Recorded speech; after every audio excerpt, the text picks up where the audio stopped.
Fees కట్టలేదని college are educational institutions వాళ్ళు సర్టిఫికేట్స్ని ఇవ్వకపోతే ఏం చేయాలి అనేది ఇప్పుడు మనం ఈ వీడియో ద్వారా తెలుసుకుందాం.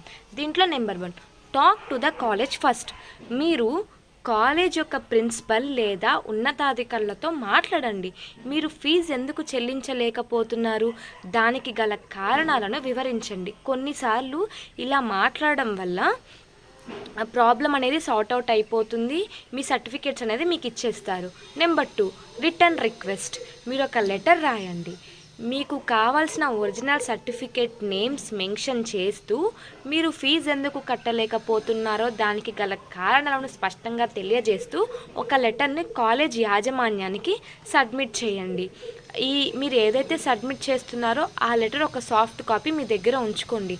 ఒకవేళ కాలేజ్ వారు మీ లెటర్ని తిరస్కరిస్తే, రిజెక్ట్ చేస్తే అది మీకు ఫర్దర్గా యూజ్ అవుతుంది. Number 3, according to the UGC prohibition of unfair practice in technical and higher education institutions regulations 2012 ప్రకారం కాలేజ్ వారు ఫీజు కట్టలేదని స్టూడెంట్స్ యొక్క సర్టిఫికేట్స్ని హోల్డ్ చేయకూడదు, అంటే ఇవ్వకుండా ఉండకూడదు. So number 4, district consumer disputes redressal commission or state consumer disputes redressal commission ద్వారా కూడా మీరు ఫిర్యాదు చేయవచ్చు. ఈ ఫోరంలో త్వరగా కేసు అనేది పరిష్కరింపబడతాయి. దాని తర్వాత నెంబర్ 5, మీరు ఒక అడ్వకేట్ని అప్రోచ్ అవ్వండి.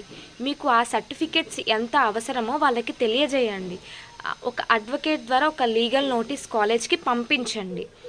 దాని తర్వాత number 6, educational department like higher educational departments వాళ్ళని అప్రోచ్ అయ్యి మాట్లాడండి.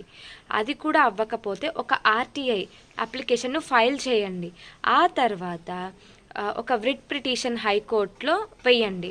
సో మీరు ఈ స్టేజెస్లో మీరు ఏవైతే సేకరించారో ఒక లైక్ లెటర్స్ కానివ్వండి, ఈమెయిల్స్ కానివ్వండి, లేదంటే కాపీస్ కానివ్వండి, ప్రతి దశలోనూ ఉండే లెటర్స్, కాపీస్ అన్నీ మీ దగ్గర ఎవిడెన్స్గా పెట్టుకోవాలి. ఈ వీడియో కనుక మీకు నచ్చినట్లయితే లైక్ చేయండి, షేర్ చేయండి అండ్ సబ్స్క్రైబ్ చేయండి. ఎవరైనా ఇలా కాలేజ్లో ఫీజు కట్టలేక సర్టిఫికేట్స్ కాలేజ్ వారు ఇవ్వకపోతే, సో అలాంటి వారు మీరు ఫస్ట్ అడ్వకేట్ని అప్రోచ్ అవ్వండి.